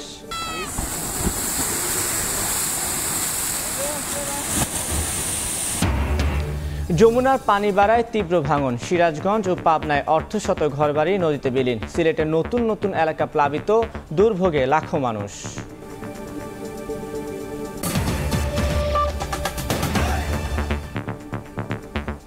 এই ছিল ভোরের সময়। এরপর দেখবেন সকালের সময়। সঙ্গে থাকবেন মাহাদি রুবো। তানভীর, আপনাকে ধন্যবাদ। সকালের সময় নিয়ে ফিরছি কিছুক্ষণ পরে, সঙ্গেই থাকুন সময়।